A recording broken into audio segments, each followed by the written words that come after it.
നമസ്കാരം, ഞാൻ മനോജ് നെടിയാക്കൽ. പുതിയൊരു വീഡിയോയിലേക്ക് എല്ലാവർക്കും സ്വാഗതം. നമ്മുടെ എല്ലാവരുടെയും വീടുകളിൽ മുരിങ്ങയുണ്ട്. നമ്മൾ മുരിങ്ങ നടുമ്പോൾ എന്തെല്ലാം കാര്യം ശ്രദ്ധിക്കണം? അപ്പോൾ മുരിങ്ങയ്ക്ക് ഭയങ്കര ഡിമാൻഡാണിപ്പോൾ. മുരിങ്ങക്കായാലും പൂവായാലും ഇലയായാലും വളരെയേറെ ഔഷധ ഗുണങ്ങൾ ഉള്ളതാണ്. എല്ലാം ഞാൻ ഈ വീഡിയോയിലൂടെ കൃത്യമായിട്ട് പറയുന്നുണ്ട്. മുരിങ്ങ കായ്ക്കുന്നില്ലേ? നടുമ്പോൾ ഇക്കാര്യങ്ങൾ ശ്രദ്ധിക്കാം. മുരിങ്ങയുടെ പൂവ്, കായ്, വേര്, തൊലി എന്നിവയ്ക്കെല്ലാം മൂല്യമുണ്ട്. മുരിങ്ങ വടക്ക് പടിഞ്ഞാറൻ ഇന്ത്യക്കാരനാണ്. ഉഷ്ണമിതോഷ്ണ കാലാവസ്ഥ ഇഷ്ടപ്പെടുന്നു. സമതലങ്ങളിലും ശൈത്യമില്ലാത്ത മലമ്പ്രദേശങ്ങളിലും സാമാന്യം നല്ല വിളവ് നൽകുന്നുണ്ട്. കേരളത്തിലെ കാലാവസ്ഥയിൽ ചെടിക്ക് വളർച്ച കൂടുതലാണ്. സർവാംഗ സുന്ദരി. മുരിങ്ങയുടെ എല്ലാ ഭാഗങ്ങളും ഔഷധ പ്രാധാന്യമുള്ളതും വിവിധ മരുന്നുകളുടെ നിർമ്മാണത്തിനായി ഉപയോഗിക്കുന്നതുമാണ്. വ്യാവസായിക പ്രാധാന്യമുള്ള പശയും ഇതിൻ്റെ തൊലിയിൽ നിന്ന് നിർമ്മിക്കുന്നു. പോഷകാഹാരക്കുറവിന് പ്രതിരോധ മരുന്ന് കൂടിയാണ് മുരിങ്ങ. ധാരാളം അമിനോ ആസിഡുകൾ മുരിങ്ങയിലയിൽ അടങ്ങിയിരിക്കുന്നു.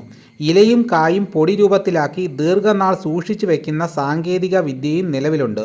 ചർമ്മകാന്തി വർദ്ധിപ്പിക്കുന്നതിനും ജലശുദ്ധീകരണത്തിനുമുള്ള മുരിങ്ങയുടെ കഴിവ് പ്രസിദ്ധമാണ്. മുരിങ്ങയില സത്ത് നേർപ്പിച്ച് പുഷ്പിക്കാറായ വിളകളിൽ തളിച്ചാൽ വിളവ് വർദ്ധിക്കുമെന്നാണ് നാട്ടറിവ്. വിത്ത് മുളയ്ക്കൽ ത്വരിതപ്പെടുത്തുന്നതിന് മുരിങ്ങയില സത്തിന് കഴിവുണ്ട്. വളർത്തു മൃഗങ്ങൾക്ക് മുരിങ്ങയില ഔഷധമാണ്. പാലുൽപാദന വർധനയ്ക്ക്, ശരീരഭാരം കൂടുന്നതിന് മാത്രമല്ല കാൽസ്യം, മഗ്നീഷ്യം എന്നിവയുടെ കുറവ് നികത്തുന്നതിനും മുരിങ്ങയില ഫലപ്രദമാണ്.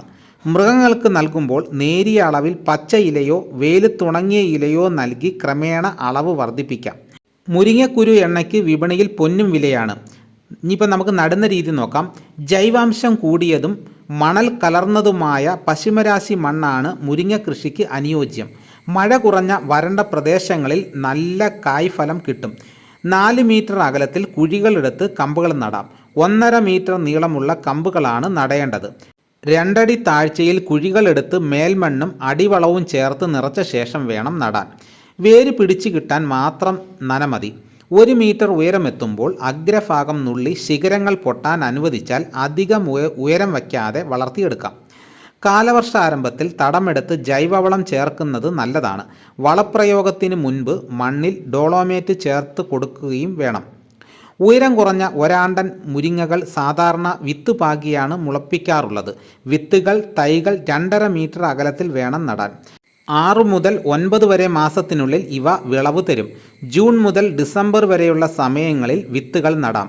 5 വർഷം വരെ ഇവ നല്ല വിളവ് തരും. ഓരോ വിളവെടുപ്പിന് ശേഷവും കമ്പുകൾ കോതി വളപ്രയോഗം നടത്തുകയും വേണം. ഇനി ഈ സസ്യസംരക്ഷണം എങ്ങനെയാണെന്ന് നോക്കാം.